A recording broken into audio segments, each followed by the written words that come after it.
선지자 그들은 누구인가? 누가복음 1장 17절 말씀. 자, 다 같이 시작. 그가 또 엘리야의 심령과 능력으로 주 앞에 먼저 와서 아버지의 마음을 자식에게 그 서르는 자를 의인의 설기에 돌아오게 하고 주를 위하여 세운 백성을 준비하리라. 자, 선지자 그들은 누구인가?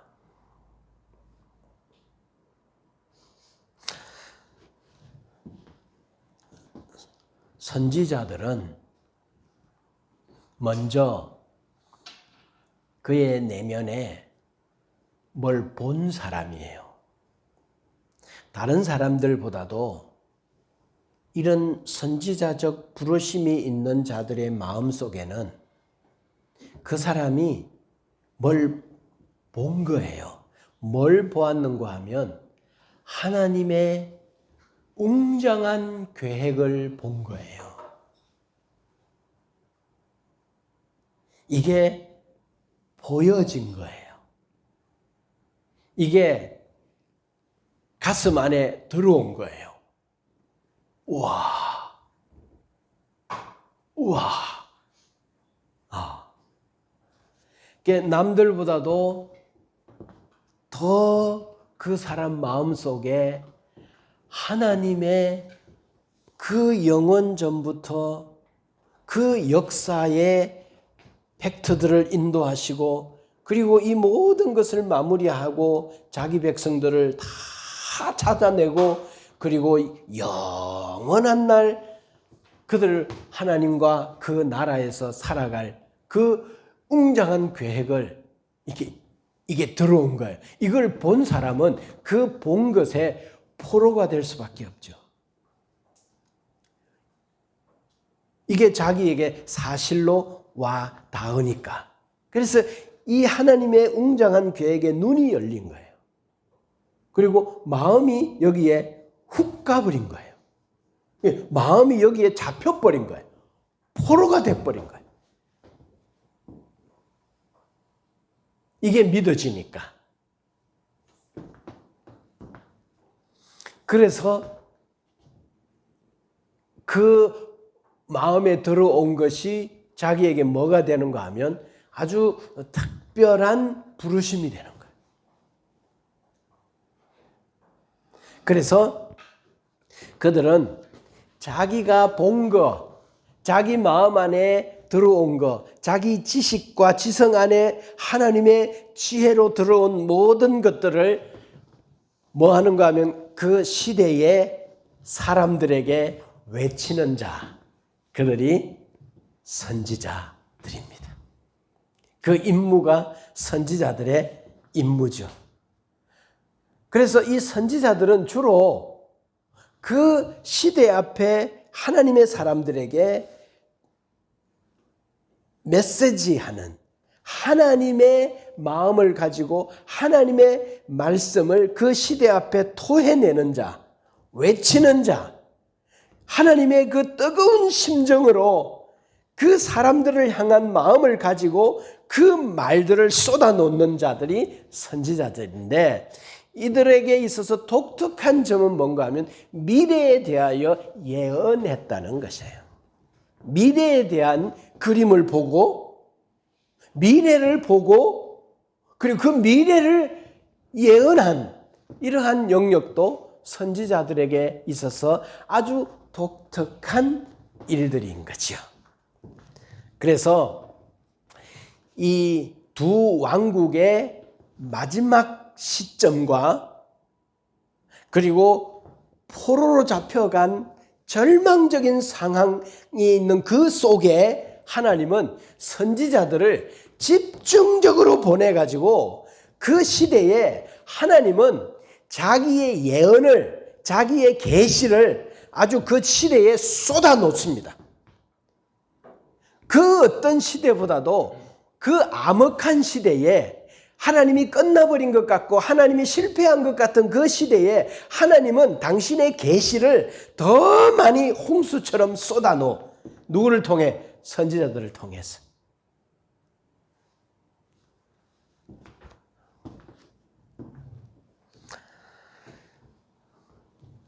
그래서 선지자들은 하나님께서 그들에게 아주 특별한 마음을 주시고 권능을 주셨어요.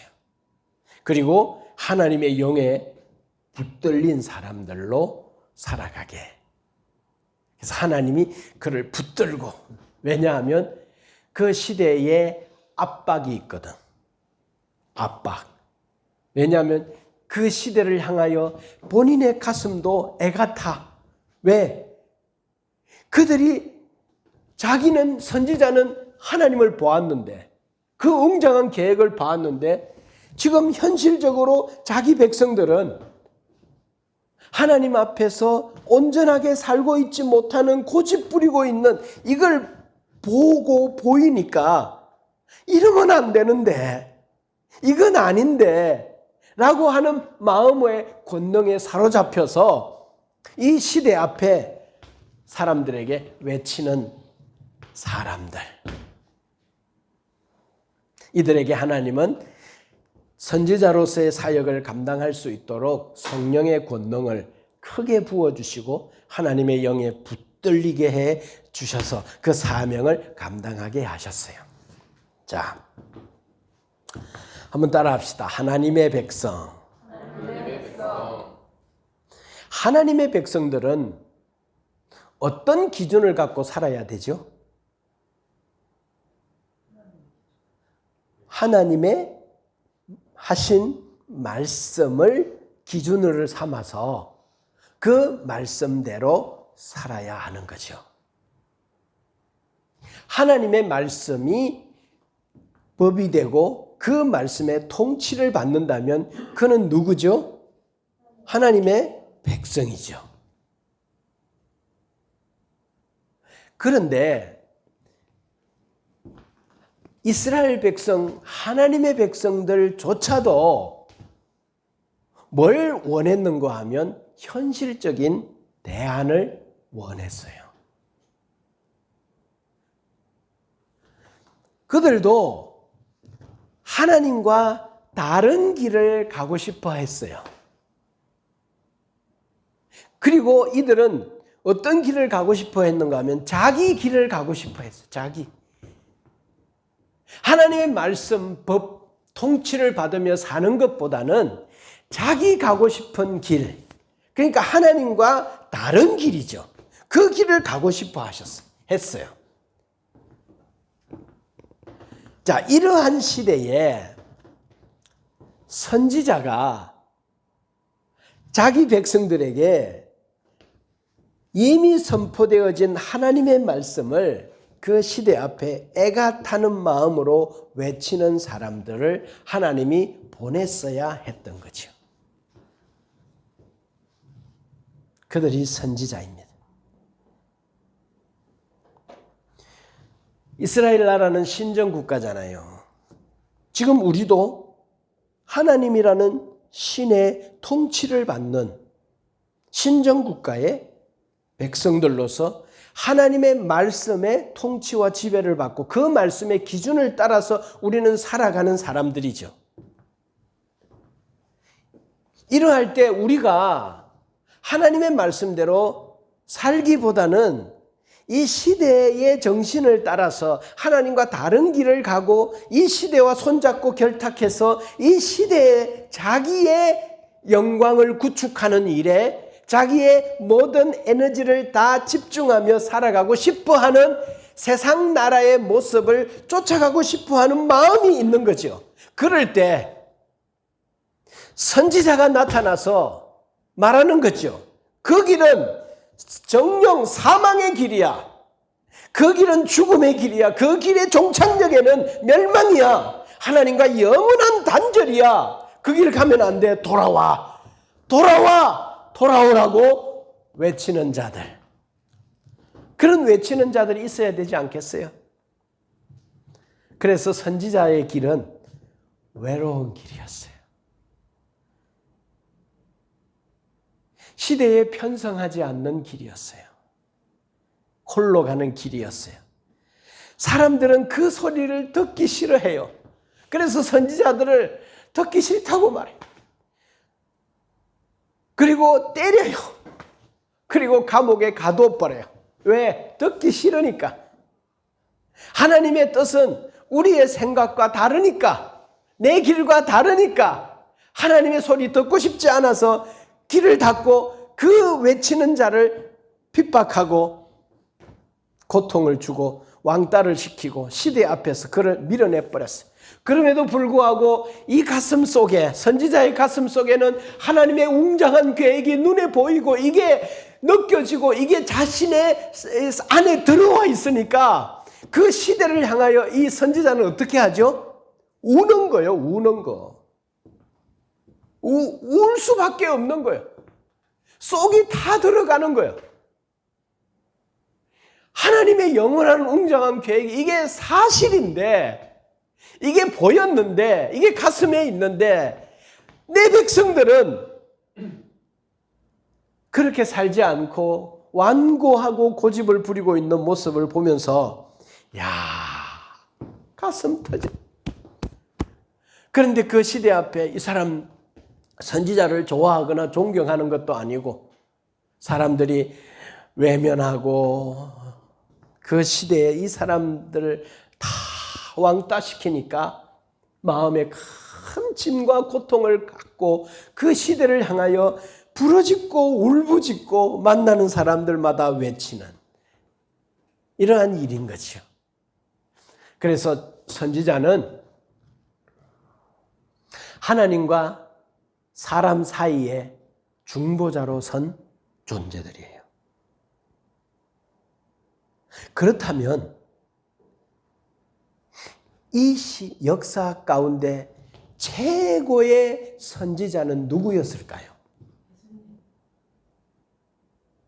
최고의 선지자는 누구였을까요? 예수님이죠.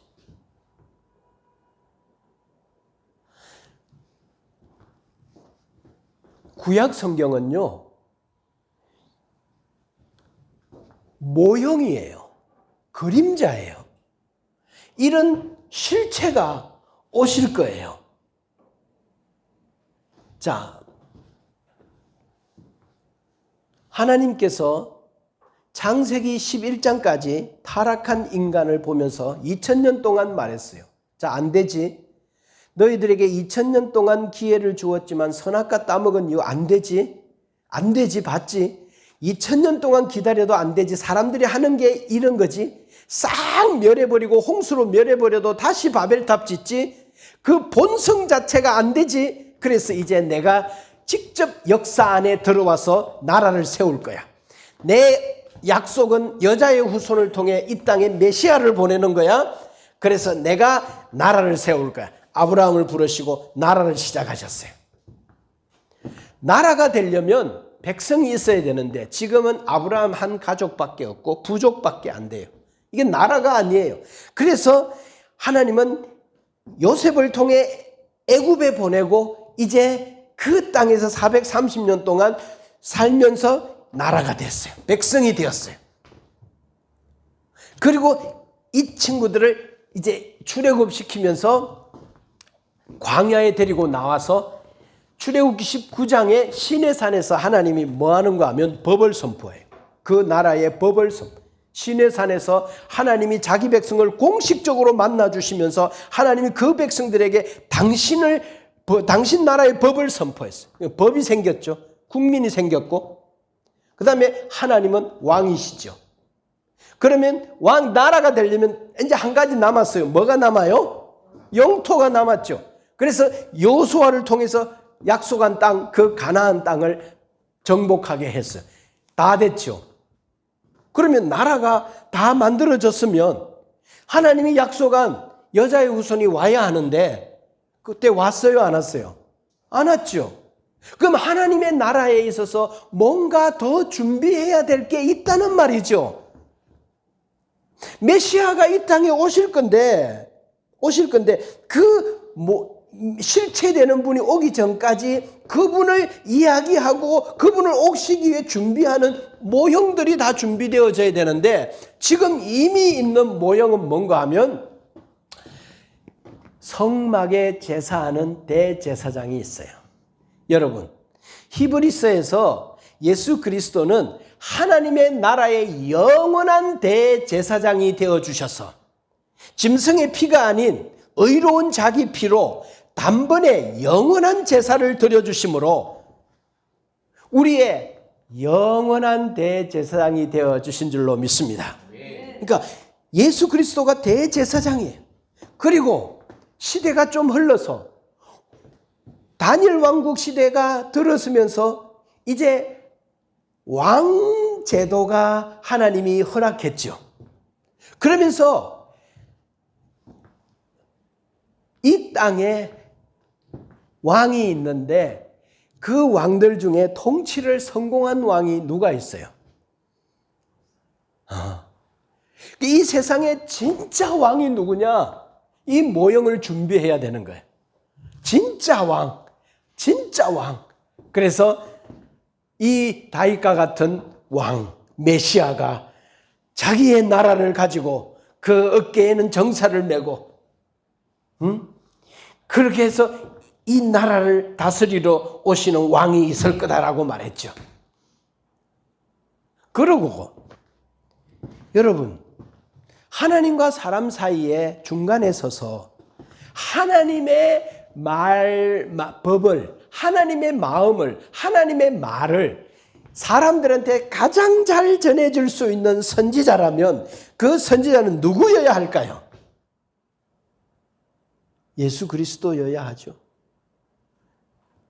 자, 그러면 이제 나라가 준비되었죠. 국민, 법, 영토. 그리고 이제 왕, 대제사장, 왕, 그리고 선지자가 준비됐죠. 그러면 그 선지자는 무엇을 이야기할까요? 그동안은 우리가 모형을 준비했다. 구약은 모형을 이제는 선지자들이 외치는 거예요. 실체되는 그리스도가 오신다. 그래서 예언서의 마지막 부분에는 곧 있을 메시아가 이 땅에 어떻게 오시고 그분이 오시기 전에 어떤 현상이 일어날 거고 그분은 어디에서 태어날 거고 그분이 태어날 때 어떤 일들이 일어날 때 그분이라고 볼 수 있고 그분은 이 땅에 와서 어떤 일을 할 것이며 그리고 그분은 어떻게 팔리고 돈 얼마에 팔리고 어린 나귀를 타고 예루살렘 성으로 들어가고 그리고 십자가에 못 박혀 죽으시고 그가 찔리면 나의 허물을 인함이요 그가 상하면 나의 죄악을 인함이라. 그의 죽으심에 대하여 설명하고 누군가 한 분을 향하여 송곳처럼 가르치고 있는 것. 선지자를 보냈어요. 그 시대 앞에 그 다양한 각도로 예수 그리스도의 그리고 그 약속대로 그분은 오시는 거죠.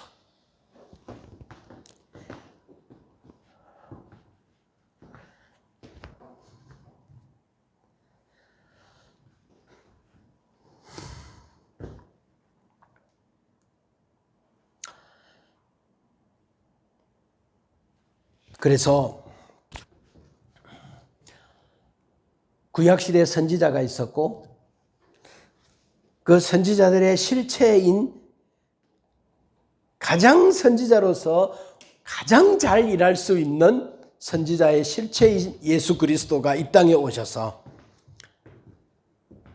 우리들에게 하나님의 계시의 말씀을 알려주셔서 우리가 예수를 믿게 된 줄 믿습니다.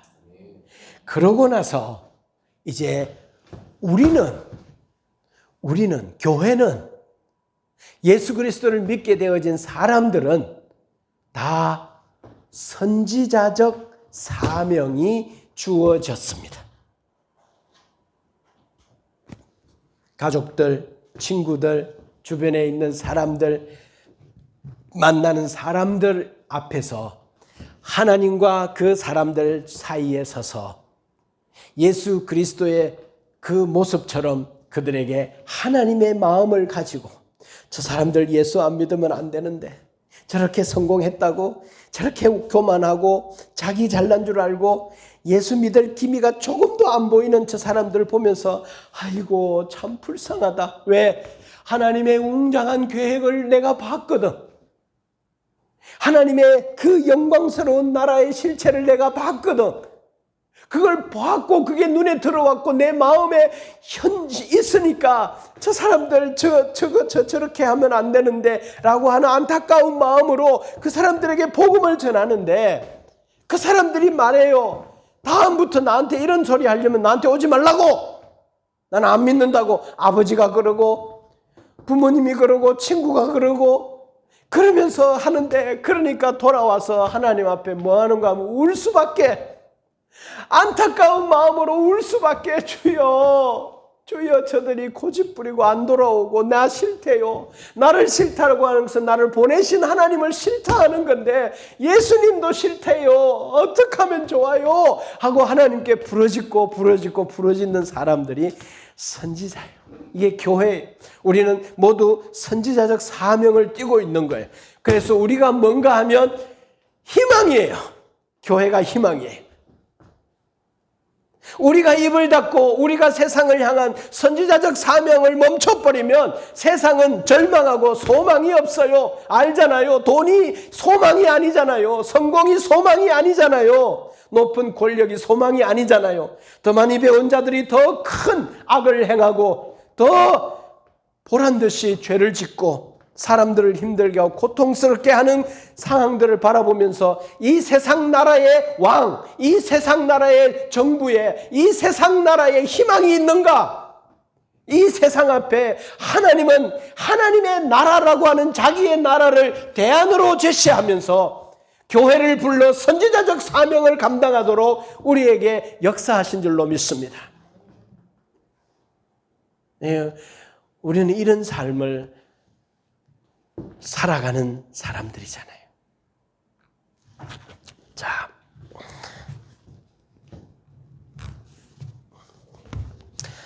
선지자는 언제 등장하죠? 자, 선지자는 언제 등장하죠? 성경에 왕직이 등장하면서 선지자직이 등장해요. 공식적으로. 자, 왕을 기름 부어 세우잖아요. 그 왕에게 기름을 부을 자가 필요하죠. 그리고 왕은 항상 위험이 도사리고 있어요. 어떤 위험? 자기가 이 나라에 자기 말대로 되잖아요. 정권을 잡잖아요. 이 나라에는 최고의 높은 곳에 보좌를 세웠잖아요. 그러니까 모든 사람들을 다 알로 보잖아요. 자기가 거기 보좌로 있으니까. 그러니까 이 사람에게는 항상 위험이 도사리잖아요. 우리가 왕정시대에 배웠잖아요. 어떤 위험? 자기가 왕되고 싶은 마음. 이 나라는 내 나라 하고 싶은 마음. 이게 어떤 나라의 왕이죠? 세상 나라의 왕이죠. 이건 내 거 하고 싶은 마음. 이런 위험이 항상 도사리고 있는 거죠. 그 위험에 많은 하나님의 백성 이스라엘 왕들도 거기 넘어가 버렸죠. 북이스라엘은 아예 그래서 전멸해 버렸잖아요. 남유다도 실패했잖아요. 그래서 포로로 잡혀가잖아요. 여러분, 죄가 인간에게 이렇게 본질이에요. 인간의 에센스가 죄요, 죄. 이렇게 깊은 문제예요, 죄는. 내가 이렇게 교육받지 않고 훈련되어지지 않아도 본능적으로 인간은 자기를 위해요. 이거는, 죄는 본능적이에요. 근데 그러니까 왕을 견제하고, 그래서 선지자는 신정국가의 경찰과 같은 역할을 해요. 그래서 왕을 지켜주고 왕에게도 가서 충직한 조언을 하고 하나님의 말씀대로 살아야 합니다. 왕을 지켜주는 사람이 없잖아요. 권력을 쥐었으니까. 그래서 선지자는 왕보다도 더 높은 자리에서 하나님을 대신해서 왕을 지켜주고 그에게 하나님의 말씀을 전해주는 그러한 사람으로 구약 성경에 최초로 등장하죠. 그래서 사울 왕에게 누가 기름을 붓죠? 사무엘이. 다윗에게 누가 기름을 붓죠? 사무엘이. 그래서 사무엘은 제일 처음 선지자이면서 또 사무엘은 제일 마지막 사사로 역사 가운데 등장하죠. 그런데 성경에 모세나 사사들이나 일부 사사들이나 에녹이나 아브라함도 선지자라고 표현해요. 그럴 때 이 표현은 뭔가 하면 하나님과 그 민족 간에 사람들 사이에 서서 하나님의 말씀을 그들에게 가르치고 선포하고 외치는 자, 이러면 다 선지자죠. 그런 의미에서 하나님은 이 시대 앞에 엘리야의 마음을 가진 사람들을 시대에 보내세요. 그게 우리들이에요. 교회들이에요. 그래서 그들에게 가서 저렇게 살다가 저 인생 저렇게 끝나면 저 안 되는데 멸망으로 가는데 이 거대한 하나님의 계획을 내 안에 안고 내 엄마에게 내 친구에게 내 자녀에게 가서 나하고 관계되어진 사람들에게 가서 하나님의 계획을 말함으로 인해서 그래서 모두 다 선지자적 사명을 가지고 있는 거죠.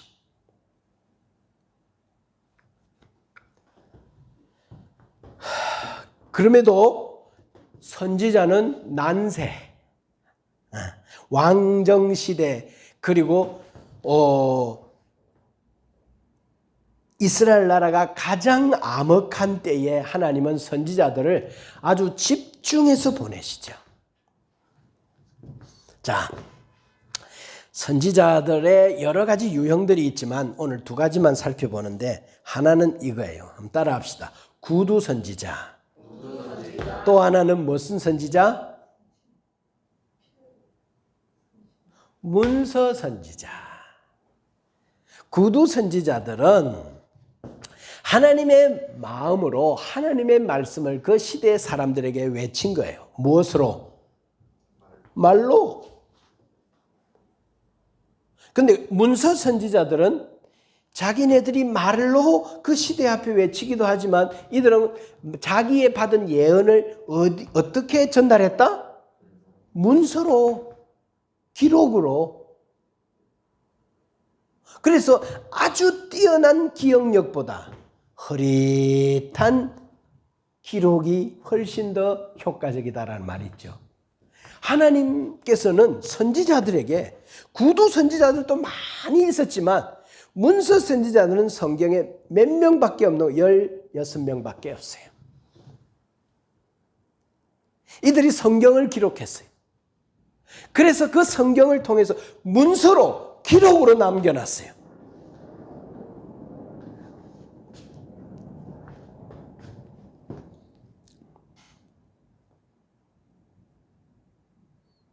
이스라엘 나라 마지막 부분에 아주 집중해서 출연해요. 계시를 홍수처럼 쏟아지게 하고 가장 어두운 때에 하나님께서 하나님 나라의 계시를 훨씬 더 많이 그 계획을 선지자들을 통해서 그 시대 앞에 알려줘요. 자, 지금 현재 이스라엘 나라의 이 시대가 어떤 시대인가 하면 멸망을 직전에 둔 시대예요.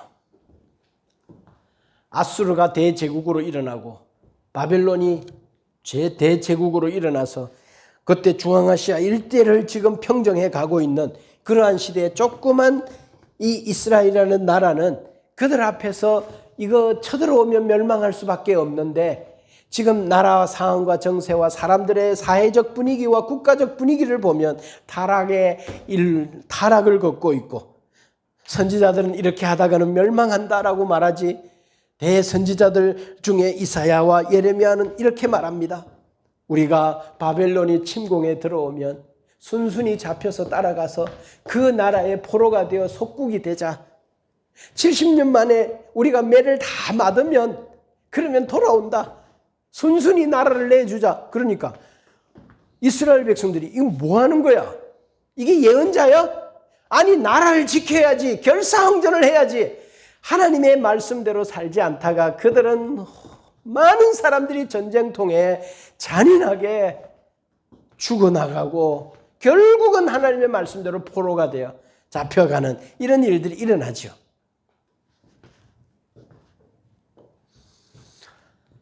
가장 어두운 시대, 포로우 시대.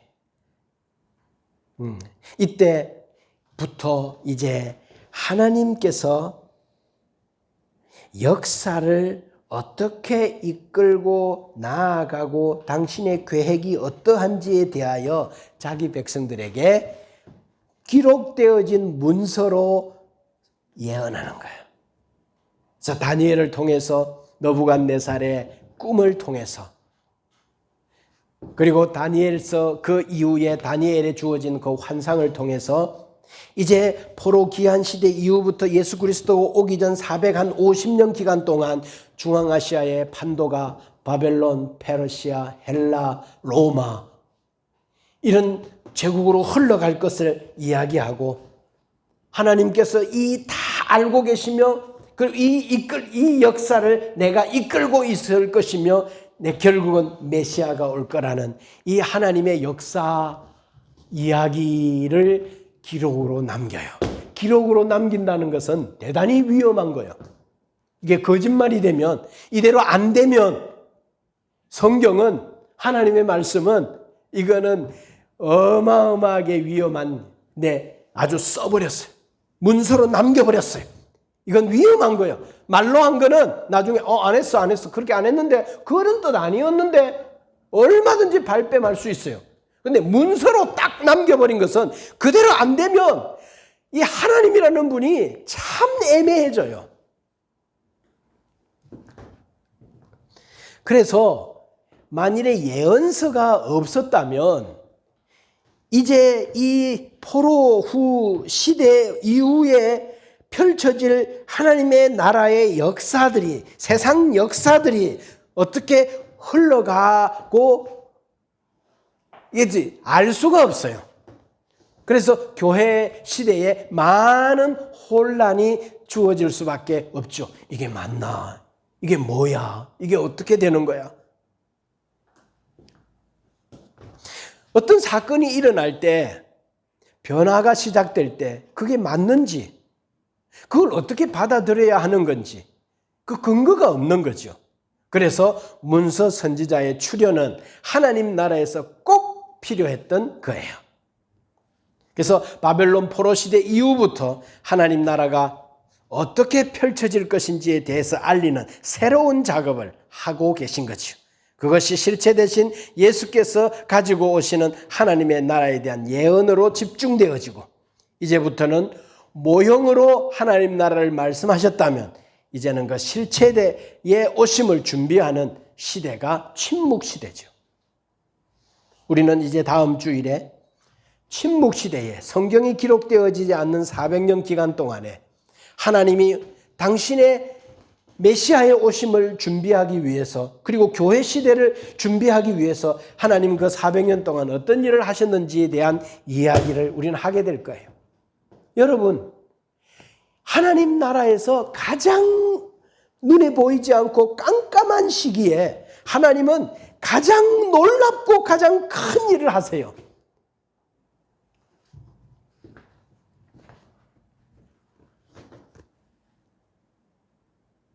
그래서 그들의 이야기의 핵심은 뭔가 하면 하나님의 나라는 이렇게 끝나지 않는다는 거예요. 이렇게 쪼그라들어서 이렇게 그냥 사멸되어지지 않는다는 거예요. 그 나라는 다시 회복이 되고 그 나라는 결국 완성할 것이고 그 나라는 말라기스를 통해서 종말론과 종말 그 이후에 이제 외양간에서 나온 송아지같이 뛰는 존재들이 있게 될 것이다. 그 마지막 날에 그 심히 두렵고 무서운 날이 지나간 이후에 이제 우리는 그 웅장한 하나님 나라. 그래서 구약 성경 말라기를 통해 마지막 이 역사가 어떻게 앞으로 펼쳐질 것인지, 하나님의 나라는 어떻게 될 건지, 정말 오늘 여기에 있는 사람들은 깜깜한 거, 우리나라는 망한 거예요. 포로가 된 거예요. 돌아가도 희망이 없는 거예요. 우리는 이런 깜깜한 때에 하나님은 우리에게 말하는 거예요. 희망을 말하고 내 나라의 영원한 완성을, 계획을 말하는 거예요. 그렇게 흘러가는 거예요. 앞으로 어떻게 흘러갈지에 대하여서 문서로 남겨놓으니까 그 말씀대로 가는 거예요. 그래서 우리가 이 마지막 때 가만히 보면 종말의 징조가 성경에 말한 예언대로 이루어지고 있는데, 한 20년, 30년 전에는 한 개, 두 개 이렇게 어디에서 무슨 일이 벌어졌다는 소식이 들리는데, 지금은 전 세계적으로 재난의 시작이다 라고 하면서 곳곳에서, 유럽은 유럽대로, 러시아와 우크라이나와 중국과 이 북한과 한국, 그리고 미국, 그리고 저 남미, 기후재앙, 그리고 여러 가지 상황들, 사회적인 상황들, 이런 거 보면서 주님의 재림이, 그래서 성경 예언대로 보면 이렇게 역사가 흘러갈 건데 그렇게 되고 있구나. 주님이 오실 날이 가까웠구나.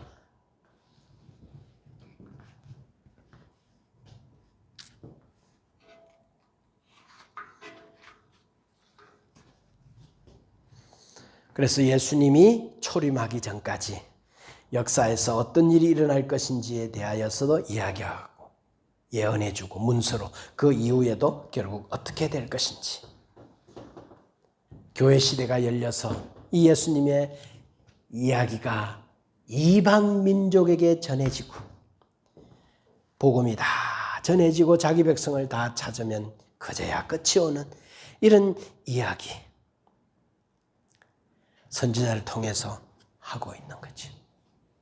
여러분, 우리가 입을 닫으면 세상은 희망이 없습니다. 우리가 입을 열면 우리가 세상의 사람들의 완고함을 하나님 앞에서 울고 가슴 칩니다.